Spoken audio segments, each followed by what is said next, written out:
Hi everyone! So today I'm setting myself the challenge to find as many secondhand knickknacks and items and things that I can turn into jewelry and accessories to wear with my outfits. I've always been a big fan of DIY, and buying secondhand is something that I was raised with, really, so it's nothing new to me and not a challenge. I'm doing a mix of shopping online on sites like eBay and Vinted, but also going into town to check out the local charity shops, and I thought I'd bring you along with me.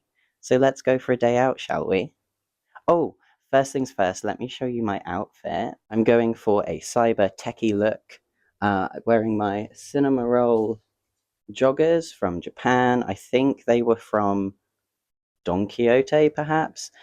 My new Tamagotchi Paradise that I got literally on launch day. Very happy with this little guy. I've got an iPod Shuffle as an accessory.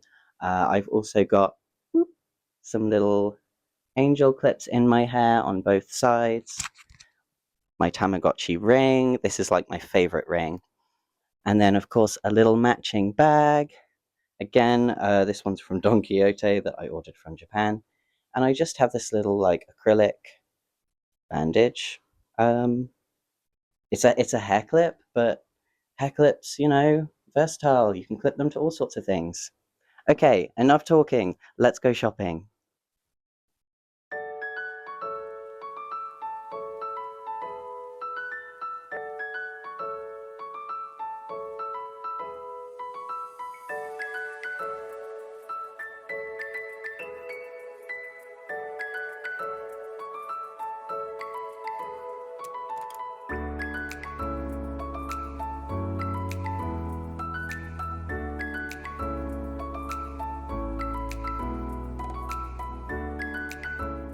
Hello, I'm back home. I'm not gonna lie, I really thought that montage was gonna be longer, but I just didn't find much at the charity shops today. But that's fine, because like I said, I got some things from online as well, so we still have plenty of projects to make today. I did buy this little cuddly squishable monster that was part of a McDonald's promotional meal at some point. And because I had such miserable luck at the charity shops, I did treat myself to a little blind bag from Forbidden Planet. I'm thinking if I get pretty much any of these consoles except the red one, I can make it into a pretty nice necklace. Let's open it right now.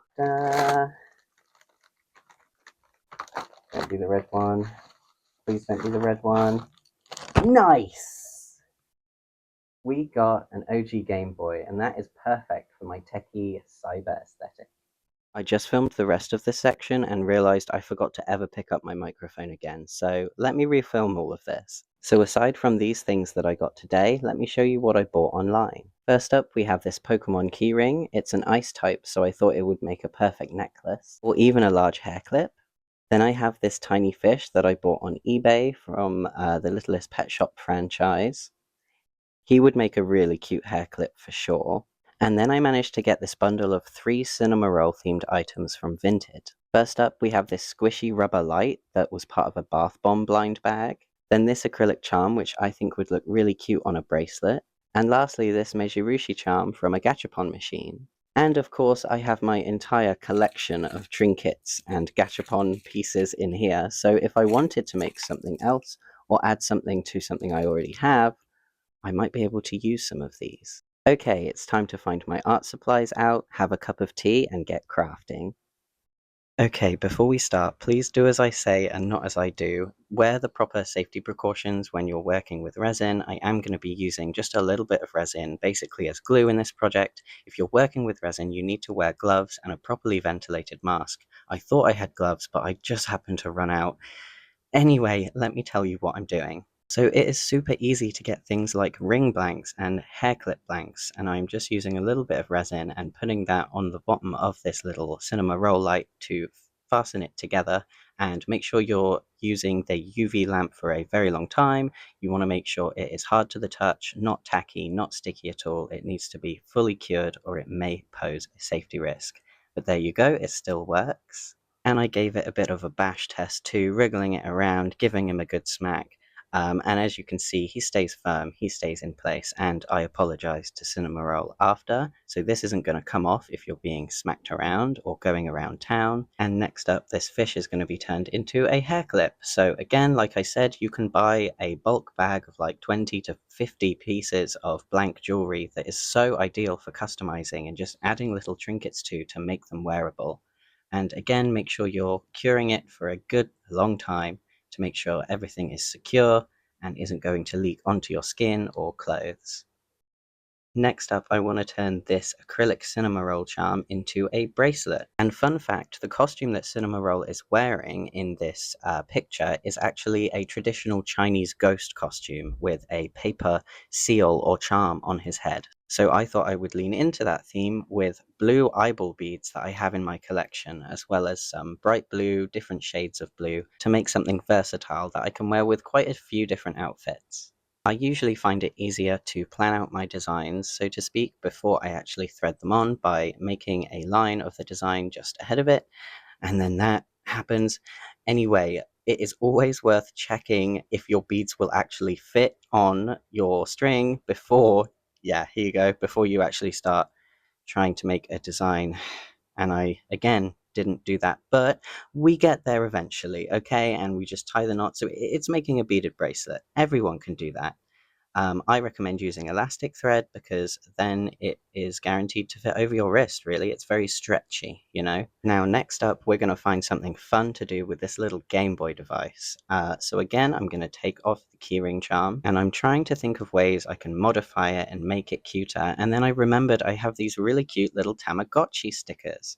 So I'm picking out a few that I think would match the theme and trying to make up my mind. And I do pick the sort of cool guy character and stick him onto the game screen so it looks like I'm playing Tamagotchi. I thought that was a pretty cool idea. And then also there are dark red buttons on the device, and that's really not my vibe. I really don't like the color red. So I'm using a Posca pen, which is the fancy schmancy brand of paint pen. You can use any sort of paint pen just to turn them white. And then I'm having a little dinner break. I've got to check on my Tamagotchi first. And then I've made myself ramen, red pepper and shiitake mushroom for anyone wondering. Anyway, back to the craft project. Now, I did forget to turn my light on here, and I apologize. I do remember a little later on, but now I'm pulling out a few different acrylic chains, and I'm trying to decide which color should go with which charm. So I have this Xian Pao, I think is how you pronounce it, the Pokemon, as well as this Game Boy device that I'm going to be turning into necklaces. So I'm finding the middle of the chain and then using my jewelry pliers to use a jump ring to fasten the two together. And to be able to take this on and off, you're also going to need a large lobster clasp, not the usual small ones that you might find on your Meijirushi Gachapon charms. Specifically, you'll want to check a size for that and thread that onto the acrylic charm, and there you go. That's how you make a very easy necklace. I'm repeating the process for this keyring here, but some of the silverware that you might be wanting to know that I'm using, so you might need something called an eye pin. Those are the hooks that you embed into the thing that you want to be the charm, and then it's the little jump rings that are used to attach that charm to the chain. Okay, my last two Decora victims. Who shall go first? I think I'm going to use some of these Meijirushi charms I mentioned earlier to make some sort of charm bracelet because I have so many, and I would love some sort of accessory that I can wear that I can switch out things from depending on my mood. So I'm utilizing those little lobster clasps that I just pointed at and choosing a chain, and we're going to basically do what we did with the necklace but shorter, using my wrist to make the measurements so you can cater it to your own measurements, and then making a cut in the chain to attach the large lobster clasp. And then you just clip on your little charms. So this is probably the easiest one to do, and you don't have to mess around with any resin either. Our last item is going to be made into a hair clip. This is a Squishmallow from a McDonald's promotion, and I'm sorry, I'm cutting the tag off because I'm going to wear this, and I'm not going to resell it. Like, I don't want that flapping in the wind. Anyway, we're using a hair clip blank, just like we used for the fish, and I'm going to be putting my sewing skills to the test and trying to sew this to the plushie. Spoiler alert, it doesn't bloody work. look at past me trying to be so gentle and delicate with his stitching work. Well, it doesn't work because there you go, it just flies off. It's not secure enough. So we're going to remove the stitches and I'm going to use my trusty resin again. And I know I need to be wearing gloves, but I am wearing a face mask at least. And I'm curing it really well, and I didn't get any on my fingers. And it really did the trick, as you can see. It's got a very strong hold. And this is everything that I made. So we managed to make 2 necklaces, 2 bracelets, 2 hair clips, and a ring. And everything looks really cute. But you don't just want to see this laid out on the table, right? You want to see it tried on.